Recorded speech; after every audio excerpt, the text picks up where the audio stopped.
ফখরুল ইসলাম মাননীয় মন্ত্রী, উনি যেমন ইসলাম নয়, জামাত ইসলামীও ইসলাম নয়। মানে স্পিকার, জামাত ইসলামীকে জানতে হলে 100 বছরের ইতিহাস জানতে হবে। অর্থমন্ত্রী বললেন যে আমার এই বাজেট ব্যবসার পরিবেশকে সহজ করার জন্য বাজেট দিয়েছি।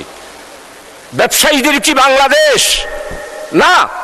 বাংলাদেশ 18 কোটি মানুষের বাংলাদেশ। কৃষক, শ্রমিক, মেহনতি মানুষ, সর্বস্তরের বাংলাদেশ।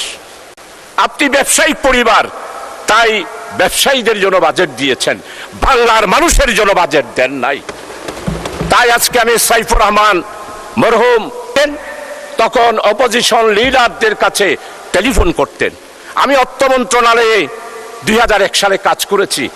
আমাদের সাথে আমাদের মুশফিকুর রহমান, যিনি অর্থ মন্ত্রণালয়ে এইবারে সভাপতি হয়েছেন, উনার সাথে আমরা কাজ করেছি।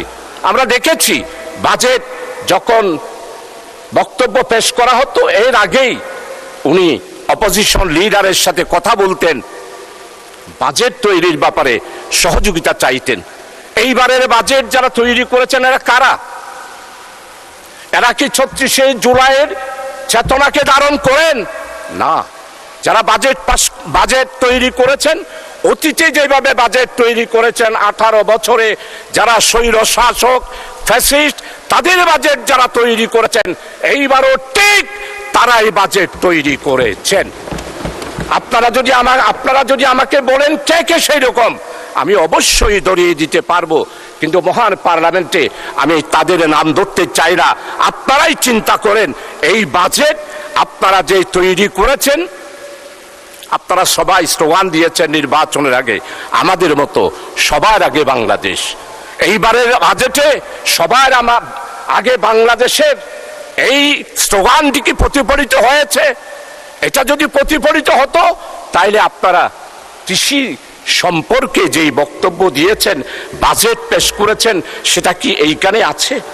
আমাদের সম্মানিত কৃষি মন্ত্রী জনাব মাওলানা মতিউর রহমান নিজামী বাংলাদেশে 54 বছরে কৃষকদের জন্য মাওলানা মতিউর রহমান নিজামী মন্ত্রী হিসাবে যেই বিশাল পরিবর্তন করেছিল 4 দলীয় জোটের আমলে, সেটা 54 বছরের অন্য কোনো বাজেটে বা অন্য কোনো মন্ত্রী সেটা দেখাতে পারে নাই।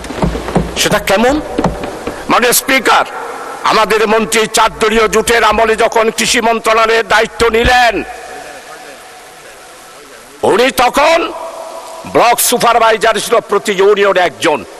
আমার মন্ত্রী, আমাদের নেতা শহীদ মাওলানা মতিউর রহমান নিজামী কৃষকদের কথা চিন্তা করে উনি প্রত্যেকটা ইউনিয়নে 9 জন করে প্রতি ওয়ার্ড ভিত্তিক একজন ব্লক সুপারভাইজার দিয়ে কৃষকের মধ্যে বিশাল একটি বিপ্লব এনেছিলেন। উনি ঘোষণা দিয়েছিলেন, আজকে আপনারা গাছ রোপণের কথা বলেন, এই গাছ রোপণের চিন্তাধারা সফল করেছিলেন তৎকালীন 4 দলীয় জোটের আমলে। 3 বারের প্রধানমন্ত্রী বেগম খালেদা জিয়ার আমলে সফল কৃষিমন্ত্রী মাওলানা মতিউর রহমান নিজামী বলেছিলেন, একটি বাড়ি খামার বাড়ি আর বনজ শিল্প, বনজ ঔষধ এবং অর্থকরী গাছ লাগানোর বিপ্লব এনেছিলেন মাওলানা মতিউর রহমান নিজামী। কিন্তু আমরা এবারের বাজেটে কি দেখি? কৃষকদেরকে অবহেলা করা হয়েছে। অতীতে যা বাজেট ছিল তার থেকে আপনি কমিয়ে দিয়েছেন। কৃষক ছাড়া বাংলাদেশ বাঁচবে না। তাই আমার প্রস্তাব হলো, কৃষকদের ব্যাপারে এই বাজেটে আপনাকে অবশ্যই কৃষকদের ব্যাপারে আপনাকে বাজেট বরাদ্দ বাড়িয়ে দিতে হবে। মানে স্পিকার, আমি গ্যাস ও কৃষি, গ্যাস ও খনিজ, বিদ্যুৎ, জনপ্রশাসন, প্রবাসী কল্যাণ, বন্দর, স্বরাষ্ট্র ও পুলিশ, বন এবং পরিবেশ আর শিল্প, এই কয়েকটা মন্ত্রণালয়ের উপরে আমি আজকে উল্লেখ করতে চাই। 15টা মন্ত্রণালয়ে আপনি অতিরিক্ত বাজেট দিয়েছেন, কিন্তু এই 9টা মন্ত্রণালয় আজকে দুকে দুকে মরতেছে। গ্যাস, আজকে 54 বছর একটা গ্যাস কূপও আপনারা উত্তোলন করতে পারলেন না। অথচ আমাদের পাশে রাখাইন, এই রাজ্যের পাশেই আজকে বঙ্গোপসাগরে গ্যাস উত্তোলন হয়েছে, অথচ আমরা এখনো পর্যন্ত গ্যাস পাই নাই। গ্যাসের চাহিদা দিন দিন বাড়তেছে, আর আমাদের গ্যাস আমদানি করতে হয়, আমরা একটা গ্যাস কূপও আজকে আমরা 54 বছরে পারি নাই।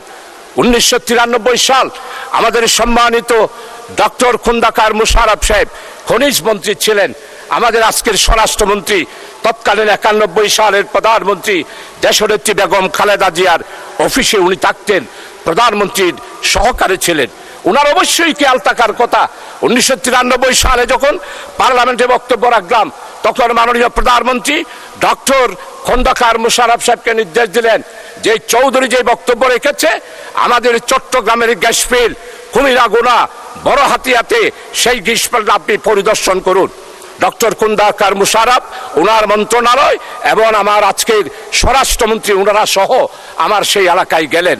1978 সালে চট্টগ্রামের গ্যাস ফিল্ড, আমার মাননীয় অর্থমন্ত্রী আপনিও জানার কথা, রাশিয়ার উদ্যোগে সেই গ্যাস ফিল্ড থেকে অলরেডি গ্যাস উত্তোলন হলো। 1970 সালে আমরা চট্টগ্রামবাসী সবাই আশান্বিত হলাম, চট্টগ্রামে আমরা গ্যাস একটি ফিল্ড পেয়েছি। কিন্তু দুর্ভাগ্য, 1971 সালে দেশ স্বাধীনতার পর আধিপত্যবাদী হিন্দুস্তান আমার ওই রাশিয়ার গ্যাস ফিল্ডে ওনারা সবাই সরজমিনে দেখেছেন, সেইখানে সীসা ঢেলে দিয়ে আমার গ্যাস ফিল্ডটাকে বন্ধ করে দিল, আমরা গ্যাস পেলাম না। আমাদের আজকের স্বরাষ্ট্রমন্ত্রী উনিও গিয়েছিলেন, ডক্টর খোন্দকার মোশাররফ সাহেব, ওনার সমস্ত মন্ত্রী পরিষদের যারা ডিজি ছিলেন ওনারাও গিয়েছিলেন। তাই আজকে আমি দাবি করছি, আমার চট্টলার ওই গ্যাস ফিল্ড ইন্ডিয়া স্বাধীনতার পর বাংলাদেশকে অর্থনৈতিক দিক থেকে ধ্বংস করার জন্য আমার গ্যাস ফিল্ড শেষ করে দিয়েছিল। বাঁশখালীর চাম্বল আর আমাদের চট্টগ্রামের লোহাগাড়ার বড় হাতিয়ার এই গ্যাস ফিল্ডকে আবার পরীক্ষা নিরীক্ষা করে সেইখানে গ্যাস পাওয়া যায় কিনা সেই ব্যাপারে চিন্তা করতে হবে। মাননীয় স্পিকার, আজকে মাননীয় অর্থমন্ত্রীর কাছে অনুরোধ করব, আপনি গ্যাস সন্ধানের জন্য সেখানে বাজেট বরাদ্দ করেন। এইভাবে রাখাইন বারবার যদি একটা গ্যাস পায়, ইন্ডিয়া যদি গ্যাস পায়, আমাদের 18 বছরের প্রধানমন্ত্রী উনি নাকি সমুদ্র জয় করেছিলেন। আজকে এতদিন হয়ে গেল, উনি ক্ষমতায় 18 বছর ছিল, বঙ্গোপসাগর কোথায় বিজয় করেছে সেটার এখনো পর্যন্ত রেখা উনি দিতে পারেন নাই। আমাদের চট্টগ্রামের আরেক কৃতি সন্তান স্বরাষ্ট্রমন্ত্রী, আজকে আমাদের চট্টগ্রামে একটা কথা এসেছে, ওদের ফতোয়ার জন্য আর মাদ্রাসায় যেতে হবে না। তো আমি জিজ্ঞেস করলাম কেন? ওদের ফতোয়া তো আপনাদের এই পার্লামেন্টেই দেওয়া হয়। ফতোয়া কিরকম? ফখরুল ইসলাম মাননীয় মন্ত্রী, উনি যেমন ইসলাম নয়, জামাত ইসলামীও ইসলাম নয়। মানে স্পিকার, জামাত ইসলামীকে জানতে হলে 100 বছরের ইতিহাস জানতে হবে। জামাত ইসলামী কি ইসলামী দল না অন্য কিছু, সেটার ফতোয়া দেওয়ার দরকার নাই। তাই আমাদের চট্টগ্রামে এখন বলতেছে হাল জবানার মুফতি তিনি, আর একটা বললাম না, আলিফ বাতা জানেন না। মানে স্পিকার, আমরা ফতোয়ার জন্য আর হাটহাজারে যাব না, ফতোয়ার জন্য পটিয়াও যাব না, ফতোয়ার জন্য লালবাগেও যাব না। আমাদের এই মহান পার্লামেন্টে জামাত ইসলামীকে ইসলামী দল নয় বলে যিনি বলেন, তার কাছ থেকেই আমরা ফতোয়া নেব। মানে স্পিকার, জামাত ইসলামীর ইতিহাস, গণতান্ত্রিক আন্দোলনের ইতিহাস, জামাত ইসলামীর ইতিহাস, ইসলামের উপরে যখন এই আঘাত এসেছে, জামাত ইসলামী বজ্রকণ্ঠে রাজপথে প্রতিবাদ করেছে, সারা বিশ্বে স্বীকৃতি দিয়েছে। জামাত ইসলামী হলো ইসলাম রক্ষার জন্য একটি মাত্র বাংলাদেশে, অন্যান্য ইসলামী দলের মতো নয়। জামাত ইসলামী গণতান্ত্রিক, নিয়মতান্ত্রিক